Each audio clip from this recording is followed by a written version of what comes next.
오늘은 아브라함의 하나님, 이삭의 하나님, 야곱의 하나님이란 주제로 이야기를 나누고자 합니다. 원래 이것을 그전에도 한번 했던 것 같은데 아브라함의 하나님, 이삭의 하나님, 야곱의 하나님이라는 것은 어디에 나오느냐? 출애굽 사건에서 하나님께서 가시나무 떨기에서 모세에게 나타나셨을 때에 자신을 나타내신 말입니다. 스스로 있는 자 또는 아브라함의 하나님, 이삭의 하나님, 야곱의 하나님, 즉 조상의 하나님이 나타났다고 하여라 라고 말씀하셨습니다. 즉 구약에서 볼 때는 조상의 하나님이라고 했을 때 이건 어떤 의미가 있을까를 생각을 해 보았습니다. 조상의 하나님, 가령 그 뭐라고 해야 될까? 옛날에 유튜브를 봤을 때 중국에 이제 할머니 할아버지가 있는데 사람들이 어마어마하게 한 200~300명 되는 것 같기도 하고 40~50명 되는 60명 막 이상하게 엄청 많은 사람들이 그 할아버지 할머니한테 절을 하는 것 같아. 꼭 제사 지내는 것 같이. 근데 보니까 이 할아버지 할머니의 자손들입니다. 이게 한 4대까지 된 것 같아요. 이게 나이가 드셨으니까. 그랬을 때에 그 할아버지 할머니의 어떤 영향력이라고 해야 되나 또는 권위가 거기에 절하는 자손들에게 있어서는 크다고 생각할 수 있지 않겠습니까? 권위가 있다. 그렇기 때문에 이러한 조상의 하나님이라고 했을 때, 하나님이 이스라엘의 조상의 하나님이라고 했을 때 그 권위가 어떤 더 있는 것이 아닐까 하는 생각을 해봅니다. 가령 어떤 혈족의 혈통에 대해서 학렬이라는 게 있습니다. 학렬이라는 게 있는데 그것은 뭐냐 하면은 만약에 30살인데도 불구하고 어떤 사람이 만약에 50살, 80살 그러면은 30살이라는 사람이 50살이나 80살이라는 사람한테 예의를 갖춰야 되는데 도리어 그 반대가 되는 거예요. 이게 50살이나 80살 먹은 사람이 30살 먹은 사람을 예의를 갖추는 거예요. 존중해 주는 거예요.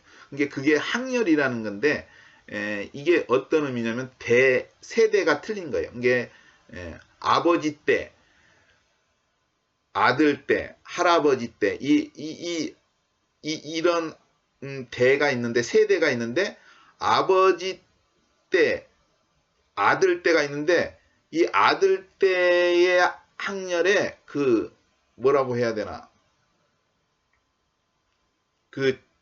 다른 쪽에서는 아들이 아니라 손자 때예요.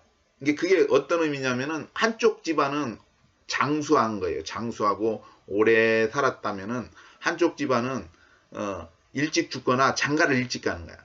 장가를 일찍 가서 대수가 늘어나는 거죠. 그래서 아무튼 그런 게 있습니다. 학렬이라는 게 있습니다. 그러면은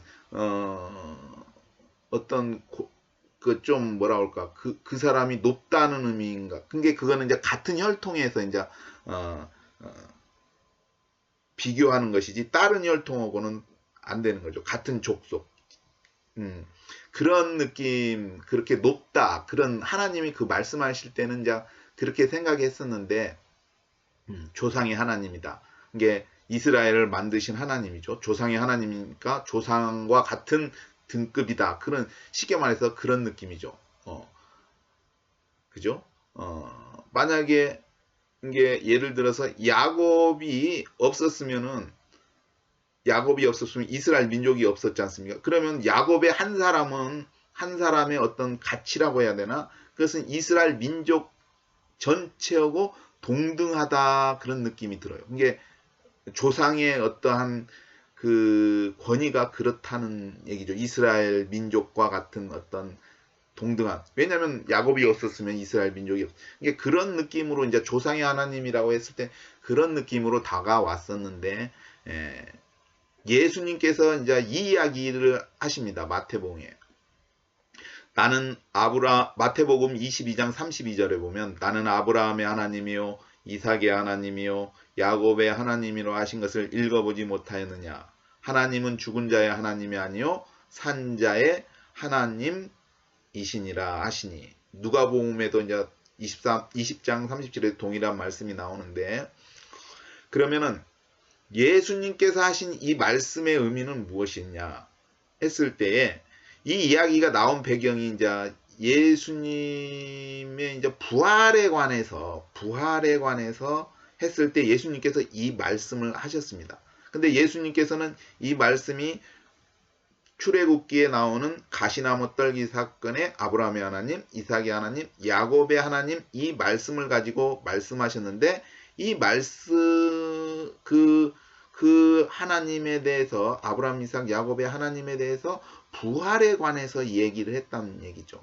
그러면 이때 예수님께서 말씀하신 내용의 의미가 무엇이냐라고 생각할 때 저는 하나님은 죽은 자의 하나님이 아니요 산 자의 하나님이니라 했다는 거죠. 그것은 뭐냐면은 아브라함과 이삭과 야곱이 하늘나라에서 하나님 앞에 살아있다는 거죠. 이게 우리가 생각할 때는 이 지구상에서는 죽은 사람들로 생각되지만 그게 아니라 그 사람들이 하늘나라에서 살아있다. 현재 하나님 앞에. 이게 출애굽 사건 때에 그 이야기했을 때에 그 가시나무 떨기에 이야기했을 때 아브라함과 이삭과 야곱은 어디에 있었느냐? 어디에 있느냐? 하늘나라에 살아서 존재하고 있다. 생활하고 있다. 저는 그렇게 예수님의 말씀을 받아들이고 있습니다. 그렇기 때문에 우리 이 땅에서는 죽은 자다. 하지만 하늘나라에서는 살아있다. 그래서 저는 이런 생각을 해봅니다. 바울 사도가 이제 휴거에 대해서 얘기했을 때 하나님께서 예수님 안에서 자는 자들이 있고 그리스도 안에서 죽은 자들이 있지 않습니까? 그쵸? 근데 예수님 안에서 자는 자들, 그리스도 안에서 죽은 자들, 저는 이게 같은 의미예요. 그냥 이 지구상에서 죽은 사람, 이게 우리 인간들, 이 지구상에 현재 살아있는 사람들이 볼 때는 똑같이 죽은 사람들이다 라고 저는 생각을 합니다. 이 말씀이. 이게 예수님 안에서 자는 사람들, 그리스도 안에서 죽은 자들, 똑같은 말이다. 근데 이제 왜 예수님과 그리스도 이렇게 구분을 했을까? 그것은 예수님은 태어나셨을 때 그 이름이지 않습니까? 아기가 이제 태어나는데 그 이름을 예수하라. 이는 그가 자기 백성을 저희 죄에서 구원할 자이십니다. 이게 예수님, 이게 이 땅에 육체를 가지고 오셨을 때, 마리아를 통해서 태어나셨을 때 그분의 이름이 예수라는 이름이죠. 근데 그리스도는 뭐냐? 그분이 그리스도인데, 예수님이 그리스도인데 부활한 다음에 얻은 이름이죠. 이게 부활함으로 인해서 하나님의 아들로, 그리스도로 알게 되는 것이죠. 원래 같은 분인데, 그래서 이게 예수님 안에서 자는 자들과 그리스도 안에서 죽은 자들에 대해서 이제 약간 구분을 하시는 것은 뭐냐? 같은 우리 지구상에서 봤을 때는 같이 죽은 자들인데 예수님 안에서 자는 자들은 이게 하늘나라에 있는 거죠. 이게 아브라함, 이삭, 야곱이 하늘나라에 있던 것처럼 모세와 엘리야도 변화산에서 나타났잖아요. 그 모세, 출애굽 인도한 그 모세가 변화산에서 나타났고 승천했던 엘리야도 변화산에서 나타났죠. 이게 하늘에 살아 있는 거잖아요. 그죠? 이게 예수님이 오실 때에 데리고 오는 사람들은 지금 아까 하나님 앞에 살아있는, 그러니까 하늘나라에 살아있는 사람들을 같이 데리고 오는 거예요. 예수님이 오실 때. 우리가 봤을 때는 죽은 사람들이지만 하늘나라에 있지 않습니까? 그 사람들을 예수님이 올 때, 예수님이 천사들과 오는데 그 죽은 사람들, 그 죽은 사람들을 데리고 오는데, 데리고 오는 사람들이 예수님 안에서 자는 자들이고, 그리스도 안에서 죽은 자들은 뭐냐? 그리스도 안에서 죽은 자들은 뭐냐? 이게 뭐 환난 때에 죽은 사람들, 환난 때에 목 베어 죽은 사람들도 있지 않습니까? 짐승표 안 받고 죽은 사람들, 그런 사람들이 예수님 안에서가 아니라 그리스도 안에서 죽은 자들. 그리고 뭐 중세 시대 때 죽은 사람들도 예수님 그리스도 안에서 죽은 자들이 있을 거 아니에요, 그렇죠? 이게 환난이 끝나고 예수님이 데리고 오는데 예수님 안에서 자는 자들을 데리고 오는 거고, 예수님 안에서 자는 자들은 깨워서 데리고 오는 것, 예수님과 같이 오는 것이고, 그리스도 안에서 죽은 자들은 예수님이 이 땅에 왔으면은 부활시키는 사람들, 이 땅에서 일으키는 사람들, 이게 부활하는 사람들이죠. 이 땅에서 이 지구상에서 부활하는 사람들이 그리스도 안에서 죽은 자들. 그래서 예수 안에서 자는 자들과 그리스도 안에서 죽은 자들을 저는 이렇게 구별합니다. 이해하셨죠? 이게 둘 다 예수 안에서 자는 자들과 그리스도 안에서 죽은 자들은 둘 다 이 지구상에서 봤을 때, 지구상의 사람이 봤을 때는 전부 다 죽은 사람들이다. 근데 예수 안에서 자는 자들은 아까 아브라함과 이삭과 야곱, 모세, 엘리야와 같이 하늘나라에 살아있는 사람들, 이게 하나님 앞에서 살아서 생활하는 사람들인데, 그 사람들은 예수님이 오실 때 예수님께서 데리고 오신다. 그리고 그리스도 안에서 죽은 자들은 데리고 오는 것이 아니라 이 지구상에서 일으키는 것. 이게 하늘나라에 있는 것이 아니라 이 지구상에 있는데 예수님께서 오셔서 일으키는 사람들이 그리스도 안에서 죽은 자들이다 라고 저는 생각합니다. 그래서 아브라함의 하나님, 이삭의 하나님, 야곱의 하나님이 조상의 하나님이지만 이게 권위가 있다. 조상. 그쵸? 근데 그 하나님을 예수님께서 부활에 관해서 언급했을 때에 이 말씀을 하나님이 자신의 이름을 나타냈을 때 그 이름, 아브라함, 조상의 하나님, 아브라함, 이삭, 야곱의 하나님을 설명해 줬는데, 저는 예수님께서 말씀하신 그 내용, 왜 부활에 관해서 이야기했을 때 이 말씀을 꺼내셨을까? 바로 그들이 살아있다는 것이죠. 그 가시떨기에서 말했을 때 아브라함과 이삭과 야곱이 하늘나라에, 저는 그렇게 받아들이고 있습니다. 그래서 이게 목 베어 죽은 자들도 예수님이 오시면 이제 일으킴을 받지 않습니까? 일으킴, 부활이 되지만 하늘나라에 원래 생활하는 사람도 데리고 온다. 저는 그렇게 생각을 하고 있습니다. 그것이 예수 안에서 자는 자들. 그래서 바울은 예수 안에서 자는 자들을 저와 함께 데리고 오시리라. 저는 예수님이죠. 이게 하나님께서 예수님과 자는 자들을 같이 데리고 온다. 그렇게 저는 받아들이고 있습니다. 그래서 부활이라는 것이 부활이라는 것에 대해서 이제 그 일곱 형제가 있는데 뭐 결혼을 했는데 자녀가 없이 죽고 이렇게 해가지고 이제 이건 이제 난제지 않습니까? 이제 뭐라고 할까?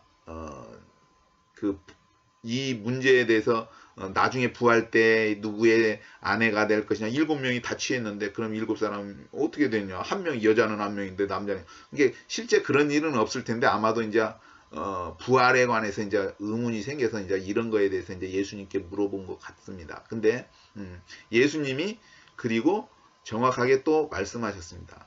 너희가 성경도 하나님의 능력도 알지 못하는 거로 오해하였다. 이게 우리가 이제 다 부활하는 사람들은 어떻게 되느냐?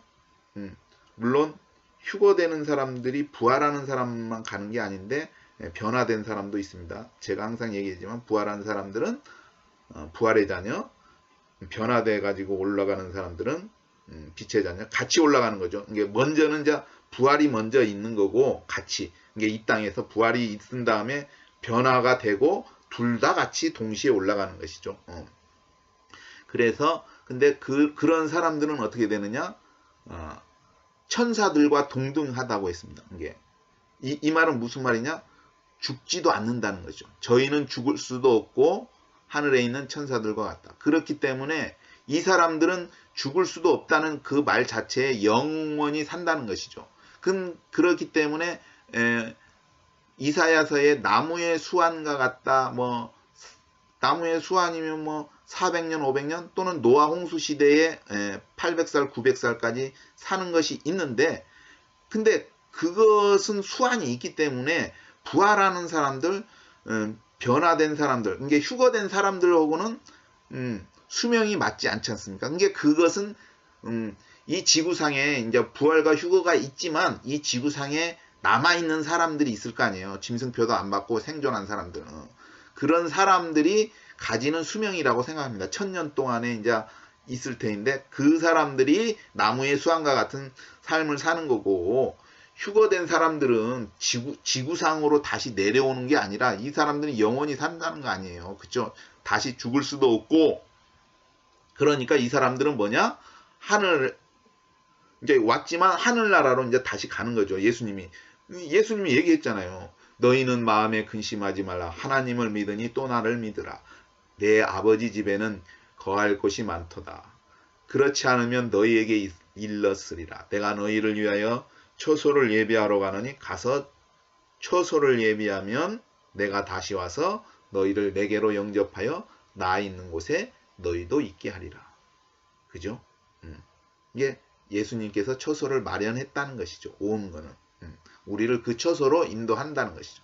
근데 이거는 제가 생각할 때는 놀라운 것 같아요. 뭐냐면은 예수님의 초림과 재림은 원래는 역사 속에 없는 것이 아닐까. 없었어야 되는데도 불구하고 그런 것이 하나님이 인간을 사랑해서 그것을 잊게 하셨다. 이게 구원하기 위해서. 그리고 또 여기서 중요한 게 있어요. 그러면은 이 사람들은 죽지 않는다는데 그럼 하늘나라에 가서 영원히 산다고 하잖아요. 그러면은 반대로 생각하면 지옥 가는 사람들은 어떻게 될까요? 지옥 가는 사람도 죽을까요? 그게 지옥 가는 것 자체가 죽음, 둘째 사망인 건데 이 지옥 가는 것 자체가 둘째 사망의 의미인데 근데 우리가 생각하는 그 사람들이 죽을 수 있을까요? 제가 말하는 건 뭐냐면은 이 세상에서는 괴롭고 힘들면은 또 막 거시하면 뛰어내리고 자살하고 스스로 목숨을 끊잖아요. 스스로 목숨을 끊는다.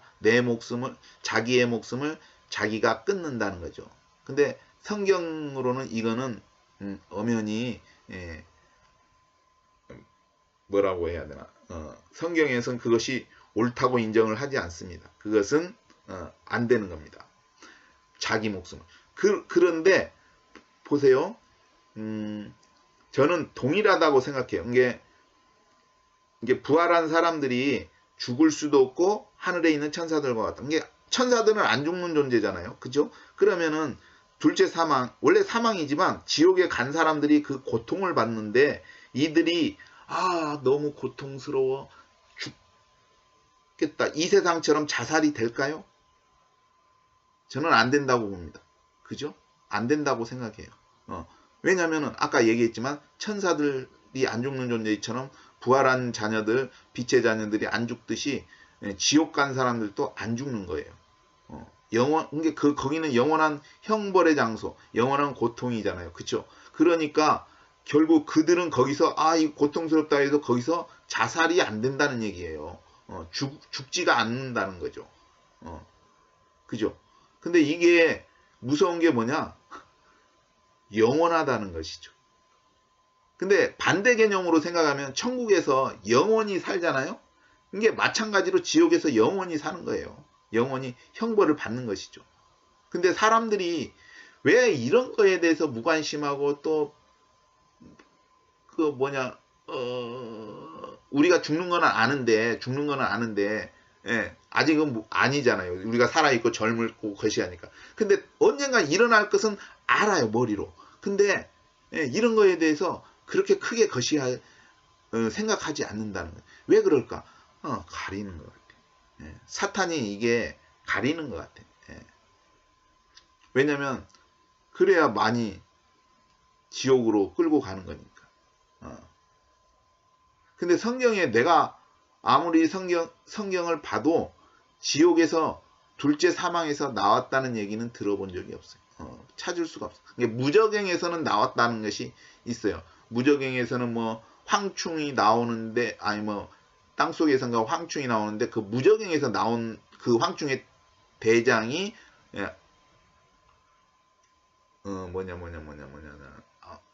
아발꾼인가 아무튼 근데 그게 무저갱에서 나오잖아요. 그죠? 근데 그게 그 사탄이 무저갱에서 나오는 거고는 다릅니다. 사탄은 예수님이 재림하시면은 무저갱으로 던져지는 것이고 지금 무저갱에서 이제 예수님 오기 전에 환난 때 황충 재앙할 때 나오는 그 무저갱에서 나오는 거는 사탄이 아니고 아무튼 다른 존재죠. 뭐 악한 존재이겠지만 그 사탄은 아니겠죠. 왜냐하면 사탄은 지옥에 무저갱에 던져지죠. 예수님 오시면. 근데 이제 황충에서 나오는 그 무저갱에서 올라오는 존재는 뭐다? 환난 때에 이제 잠깐 있는 것이지만 사탄은 예수님 재림하고 환난 후에 예수님 재림하고 그때 무저갱에 던져지는 존재가 사탄이다. 근데 얘는 1000년 동안 어떻게 된다? 무저갱에 있는다. 그죠? 무저갱에 있는 거예요. 근데 이 사탄이 무저갱에 던져질 때, 이게 예수님 재림할 때 어떤 일이 일어나냐면 사탄이 무저갱에 던져지고 짐승과 거짓 선지자는 유황불못에 던져집니다. 근데 1000년 후에 사탄이 또 잠깐 나와요. 이게 그래가지고 1000년 후에 이게 나무의 수완과 같이 산 사람들이 이제 1000년 그 걔가 또 나와가지고 세상을 또 미혹해요. 전쟁을 또 일으키고.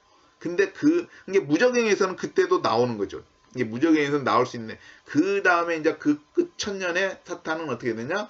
다시 유황불못에 던져지는. 그래서 그 다음에는 없어요. 끝.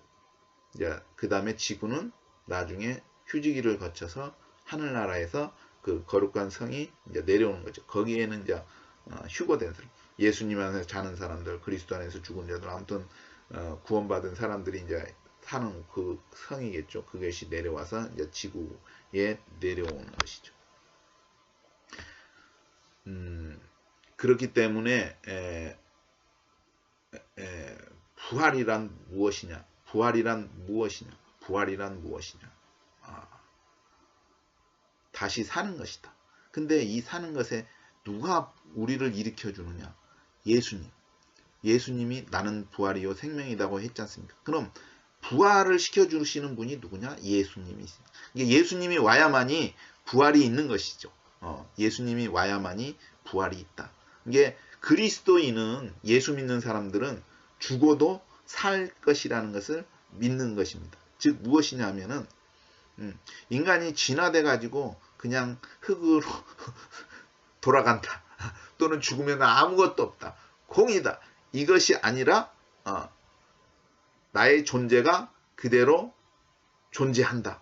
육신은 없어지지만 저쪽 세상에 존재하게 된다. 그렇게 되는 것이죠. 근데 이제 이 부활에 있는 사람들은 축복받은 것이죠. 근데 이제 그리고 이제 1000년 후에는 모든 사람들이 모든 죽은 자들이든지 아무튼 지구상에 살았던 모든 사람들이 일으킴, 이게 부활이 되는 거죠. 이게 둘째 부활이죠. 이게 이제 심판의 부활이죠. 그거는 이제 행위대로 이제 적힌 대로 이제 심판을 받는 것이죠. 생명도 있지만 아무튼 그거고, 근데 그것과 이제 그 천년 후에 있을 심판의 부활에 이 휴거된 사람들은 아무 상관이 없는 거죠. 그거하고는 상관이 없는 거죠. 그죠? 그거는 이 사람들은. 그래서 아무튼 오늘은 이제 예수님께서 아브라함의 하나님, 이삭의 하나님, 야곱의 하나님에 대해서 말씀하신 것을 다시 새롭게 생각해 보았습니다. 그전에도 이야기했지만 그리고 또 중요한 게 뭐냐, 아브라함과 이삭과 야곱은 부자예요. 일반적인 부자가 아니라 그래도 큰 부자예요. 자, 아브라함은 재산도 물려받았지만 또 조카 롯 것이 할 때 300명이나 되는 길리운 사람이라고. 그러면은 어떤 기업이 300명 이상의 300명 정도 되는 직원을 고용한다. 큰 기업이잖아요. 그래도 중소기업은 될 거 아니에요. 이게 부자죠. 그죠? 이삭은 뭐냐? 이삭은 아버지한테 다 물려받았잖아요. 이게 얘는 그냥 금수저예요. 아버지한테 다 물려받았고 금수저. 이삭도 부자예요. 야곱은 뭐냐? 자수성 관계. 아무튼 이게 이제 이 라반의 집에 갔을 때 자기 삼촌 라반의 집에 갔을 때 어떻게 되느냐? 아무것도 없어. 빈손. 그냥 자수성가야. 그래가지고 막 약대 어떻게 막 것이 가지고 이게 세 분 다 부자예요. 믿음의 조상이 부자예요. 근데 이 사람들이 다 하나님 나라에 들어갔잖아요. 근데 예수님께서 부자는 천국에 들어가기가 심히 어렵다. 예, 부자 청년이 와가지고 고상해. 영생에 대해서 물어. 영생에. 고차원적인 것인가. 아무튼 뭐 현실적인 것도 아니고 영생에 관해서 물어보잖아요. 그러니까 아무튼 그죠. 그 부자 청년 때문에 이제 예수님께서 부자는 하나님 나라에 들어가기가 심히 어렵다. 약대가 바늘기로 들어가는 것이 더 쉽다. 그렇게 얘기를 하시잖아요. 그죠? 이게 제자들이 놀라서 그럼 부자는 하나님 나라에 들어가기가 심히 어렵다. 누가 그러면 구원받습니까? 사람으로는 할 수 없을 때 하나님으로는 다 할 수 있다. 이게 부자가 구원을 받으려면 하나님을 믿어야 돼. 예, 그 믿는 그 하나님이 그 사람이 하늘나라에 갈 수 있도록 만들어 주시는 것이 아닌가. 다 해주시는 것이 하나님에 들어갈 수 있도록 해주시는 것이 아닌가 하는 생각을 해봅니다. 예, 아브람도 하나님을 믿었죠. 이삭도 하나님을 믿었고, 야곱도 하나님을. 이게 이 부자는 하나님을 믿었다는 거죠. 하늘나라에 간 부자는 하나님을 믿었다는 것이죠. 하나님. 근데 부자와 나사로에서 부자는 지옥에 갔어요. 근데 이 사람은 어떻게 되는지. 아버지 아브람. 아니, 하나님을 믿은 것 같은데, 왜, 지옥에 갔을까? 왜 지옥에 갔을까?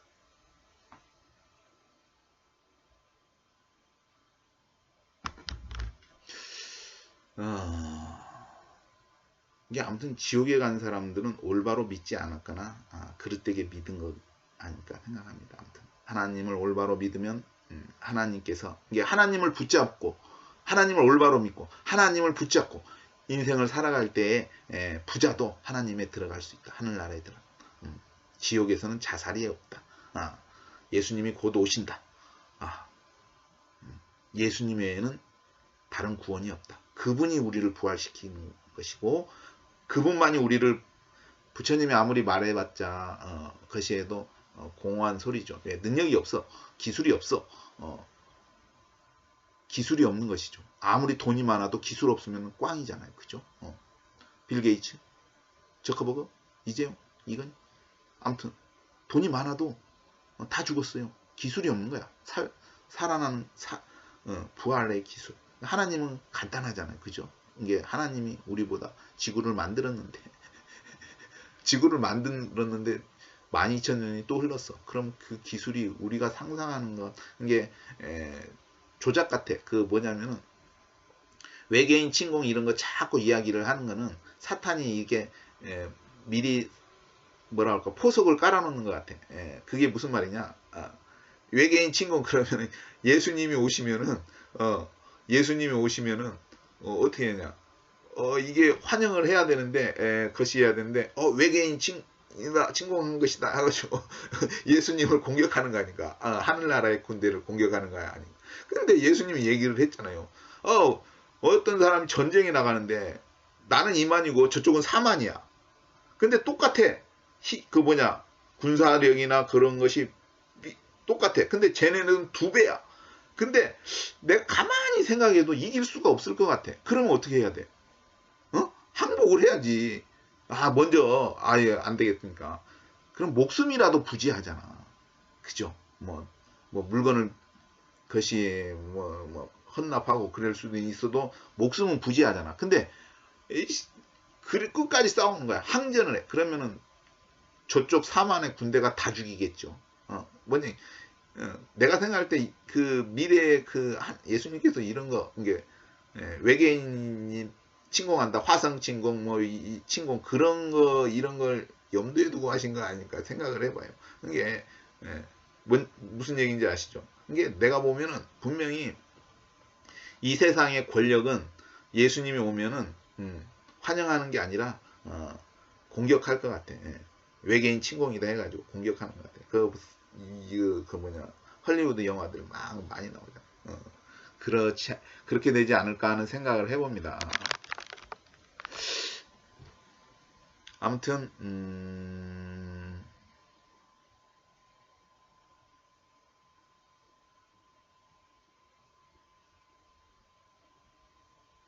이상입니다.